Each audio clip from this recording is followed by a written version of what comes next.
న్యూరాలజీలో neuro surgeon ఉన్నది. మనకి ఇప్పుడు గుండె తీసి గుండె మార్పిళ్ళు కూడా చాలా సునాయాసంగా జరుగుతున్నాయి. ఆ ప్రపంచ వైద్య రంగం అలా చేయలేనిది బ్రెయిన్ ఒకటే. ఎందుకని అంత కాంప్లికేషన్ ఎందుకు అవుతుంది అసల? బ్రెయిన్ అనేది ఏంటంటే ఈ ఈ గుండెలాగా బ్రెయిన్ ఏంటంటే ఎక్కువ సమయము ఈ ఆటుపోట్లను తట్టుకోలేదు. ఓకే.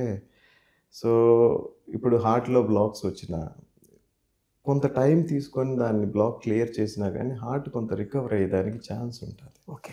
అదే బ్రెయిన్‌లో ఏదైనా బ్లడ్ బ్లాక్ అయిపోయి బ్రెయిన్‌కి ఆ రక్తం అందని పరిస్థితుల్లో ఎక్కువ టైం ఆ బ్రెయిన్‌ని సేవ్ చేయలేము.